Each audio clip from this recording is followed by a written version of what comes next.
স্বাধীনতা দিবসের আগে তেরঙ্গায় সেজে উঠছে জলপাইগুড়ি।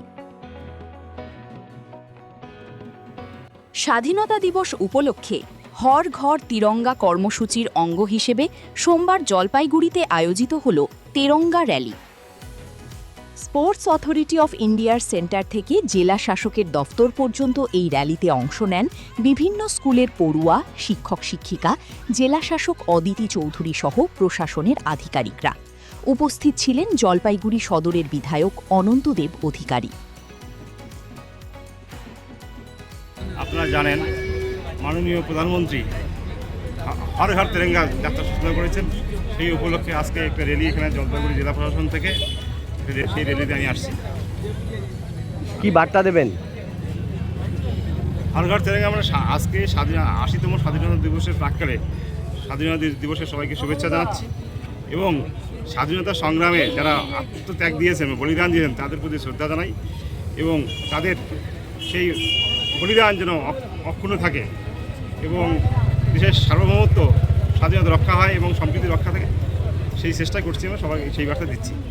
যেভাবে অশুভ শক্তি দেশে মাথা চারা দিছে, তাদের প্রতি তাদেরকে প্রতিহত করতে এই তিরঙ্গা যাত্রা সবাই বাড়িতে বাড়িতে তিরঙ্গা পতাকা লাগাবেন। এই তিরঙ্গা পতাকার মাধ্যমে জাতীয় ঐক্য বজায় থাকে।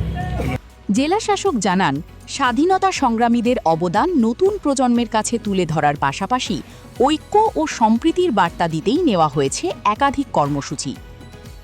এই যে আমাদের ইন্ডিপেন্ডেন্স ডে পুরো একটা উইক চলছে, এটাতে আমরা আলাদা আলাদা অ্যাক্টিভিটিস রেখেছি আর এই সব অ্যাক্টিভিটিস প্রত্যেক দিন পালন করা হবে। এটাতে বিভিন্ন পার্টিসিপেট করবে। আজকে যেটা হচ্ছে, আজকে একটা র্যালি আমরা করছি এখান থেকে কালেক্টরেট পর্যন্ত, যেখানে অনেক স্টুডেন্টস পার্টিসিপেট করেছেন, লাইট ডিপার্টমেন্টস পার্টিসিপেট করেছেন, এমএলএ সাহেব রয়েছেন এখানে, এসডিও সাহেব, এডিএমজি, তারা সব রয়েছেন, ডিএফও সাহেব রয়েছেন। আর এটা যেটা গভর্নমেন্ট অফ ইন্ডিয়া একটা প্রোগ্রাম, একটা ইনিশিয়েটিভ নিয়েছে হর ঘর তিরঙ্গা, এটা খুব একটা ভালো ইনিশিয়েটিভ। কেন কি এটা প্রত্যেক বাড়িতে যখন আমরা একটা জাতীয় পতাকা এটা লাগাই, তখন আমরা সবাই মনে করি কি আমরা সব এক, মানে হিন্দু হোক, মুসলিম হোক, শিখ, ইসাই, আদিবাসী, বাট আমরা সব ভারতীয়। এটা যেন আমরা সবসময় মনে রাখি। আর এটা মানে আমাদের যে ফ্রিডম ফাইটার যারা আমাদেরকে স্বাধীনতা দিয়েছিলেন, যেসব ভ্যালিউসকে নিয়ে আমরা নতুন দেশ গঠন করেছিলাম, সেটা সবসময় যেন আমরা মনে রাখি বা সেটাকে নিয়ে যেন এগিয়ে চলি।